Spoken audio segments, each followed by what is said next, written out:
In this video, I'm introducing my new customized matrix menu for the C47 calculator. I created this menu because I wasn't satisfied with how difficult it was to move the solution matrix or solution vector from simultaneous system of equations, to move those values onto the stack and use them for calculations.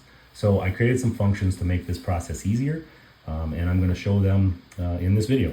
Now, just a reminder, I have put some stickers on the trig keys of my calculator, but this is something I just prefer to do for my own use. It is not required to use any of these features that I'm showing in this video.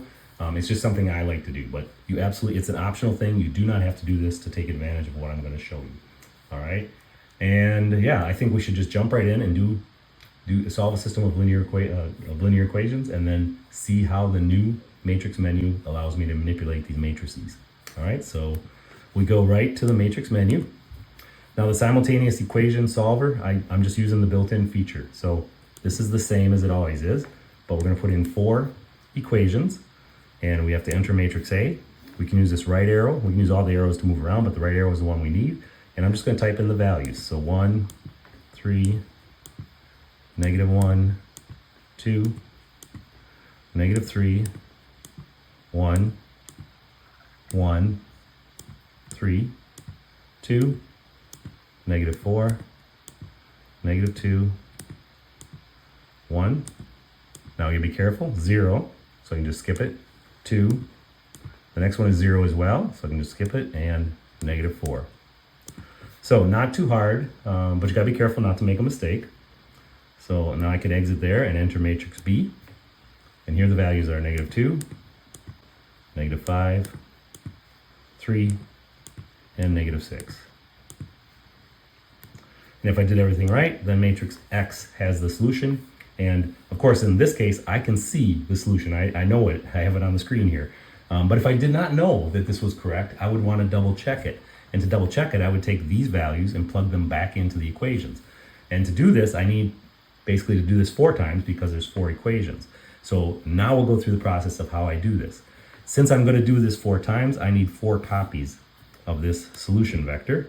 So I'm going to make some copies, and I'm going to push these values, these copies, onto the heap, because I have a heap that I can use for these types of things. Otherwise, you need to store it in a variable somewhere so that you can recall it at will. All right, so now I have the first solution vector, and I need to break this down now into values on the stack. So this new function, which is called matrix to stack, will take a matrix and put it onto the stack. Now, of course, it's limited to 8 stack entry positions, so that's the most we can do. But in reality, if we're working with the solution vector, that would be an 8x8 system of equations. So that's already quite large. If we're going to work on matrices this large, the calculator is probably not the best tool for this. But here I have the 4 solutions. Now I want to enter these values into the equation, and I want to do them in order. So W is at the top, so these values are in my way, and what I'm going to do is push these values onto the heap so that I can start with the W term. And now I'm going to plug these values into the first equation. So the first is just 1 times 4, and then I need the next value, so I pop it off the heap, and that's times 3, and then add it, and then pop the next value off the heap, and that's just negated, and then add it, and then pop the next value off the heap, and that's times 2, and add it. And the answer is -2, and that is correct. So it shows, okay, this does work for the first equation. Now let's just roll that down out of the way and pop the next solution vector off of the heap. So it's convenient that it's right there when I need it. And again, I want to push it onto the stack, and I want to push the first 3 values down onto the heap. All right, so now it's -3 times this W, so 3 negative times, and then pop off the next value, add it, pop the next value, add it, pop the next value, and it's 3 times that, and add it, -5. So that matches. So I won't do the next 2 because I think you see the process, but this is one of the things that's really nice about the matrix, being able to just push a button to copy the vector matrix. So let me pop one off the stack again, to copy this matrix onto the stack. Now I also have the reverse. Take the values on the stack and put them into a matrix. And in order to do that, you have to put an empty matrix on the stack. So let's say we're going to put these values into a matrix, and it's a 1 by 4 matrix. So I put 1 and 4 and say new, and that's an empty matrix. And then I can say matrix stack to matrix, and it puts those values into the matrix. Now you might notice that, hey, that's not transposed. The other one was transposed. So of course we can transpose it, okay? Or we can still put it back onto the stack. So matrix to stack. There the 4 values are. And I could have said it's a 4 by 1 matrix, new, and then copied those values from the stack to the matrix. And then it was transposed right away. So it's very flexible, this stack to matrix and matrix to stack, which are very useful. And then the other features that I added are in the top row. And for this I want to show, we're just going to recall from the variables matrix A. So here I have a 4 by 4 matrix.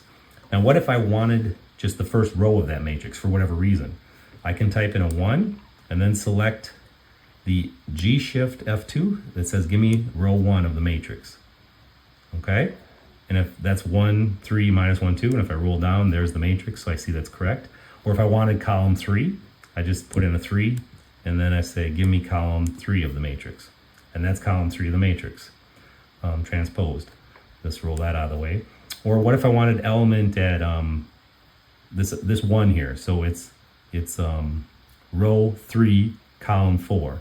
So I put in 3, and then 4, and then it's F shift on the F4 key.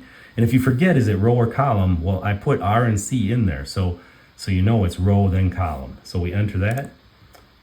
Oh, I didn't pick it, sorry. Go back to matrix, and then we select row column, and it pulls out that 1. So, and if I just roll this down again, it's that 1 right there that I pulled out. So that's how this works with respect to the picking out rows, columns, or elements of the matrix. And I already covered how to put the matrix onto the stack and use the stack to build a matrix.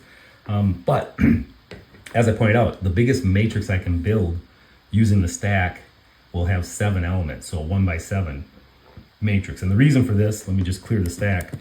The reason for this is if I just put a 1, 2, 3, 4, 5, 6, 7 on the stack, I need one more position for my matrix. So I need a 1 by 7 matrix, and I've already blown it because now I need to go 1, 7, and new to get this matrix. So now is when I would enter my 1, 2, 3, 4, 5, 6, 7 onto the stack, because you might recognize if I roll this around, that 1 got knocked off the top of the stack as I was manipulating this. So the proper way to do this would be to do this. So let me clear the stack and clear the heap. Go back to the matrix and say, okay, I'm going to create a 1 by 7 matrix. So do 1, enter, 7, new. And now that's my placeholder, and I push this onto my heap. Now I can put 1, 2, 3, 4, 5, 6, 7 onto the stack, and then pop my placeholder off the heap. And now I can say stack to matrix. All right, and it fills it in. But that's the largest I can do. I could do a 2 by 2, I could do a 2 by 3, I could do a 1 by 7, but I can't do any more than 8 elements. But that's why I then also created matrix push and matrix pop functions. So these, let me just clear this out. These allow me to create any size matrix. So I'll do a 3 by 3 just as an example. And the way I do this is I just push my values onto the heap. So 1 push, 2 push, 3 push, 4 push, 5 push, 6 push, 7 push, 8 push, 9 push. Now we have to remember that the heap is a first in, last out. So this is going to create a matrix in the reverse order because I started in the top left corner. But that's all right, I made a function to take care of that, so I'll show that as well.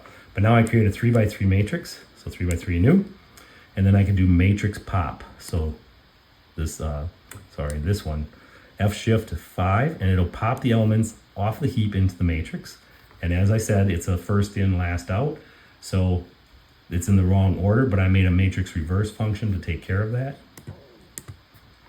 And so I can just reverse it, so it's what I want. Alternatively, I would have entered the values from the bottom right corner. So I should have said 9 push, 8 push, 7 push. That way when I pop the values off the stack, they would be in the right order. But in any case, this works. You can do it either way, enter them in forward order and reverse it, or enter them in reverse order and you're fine. But I also then have the matrix push, matrix pop, so I can push this matrix onto to the heap. And when I do that, then I can pop off the individual values. So the 1, the 2, the 3, the 4, and so on. Okay, so I can get at all the values this way, one at a time. You know, no problem. And I should have saved a copy of that, but yeah. So, and I can also, well, as I showed, I can pop values off the heap into a matrix, and I can push values from a matrix onto the heap for easy recall. So I think I've covered everything. So I went through the matrix push and pop, the heap push and pop I've covered in a previous video. So the stack to matrix, matrix to stack, how to pick elements out, and these other functions are built-in functions of the matrix menu. And then as always, when I create a custom menu, I always leave the original menu in the top right corner. So if you want to see the original matrix menu or go there for whatever reason, because there are features in there that I'm not using or covering, then you just go to that menu and you can get at everything that exists in the normal menu and exit out of this to come back to the custom matrix menu. And the vector 3D I covered in an earlier video. So yeah, I think that's it. Thanks for watching. And in a future video, I'll describe how you can replicate this on your C47.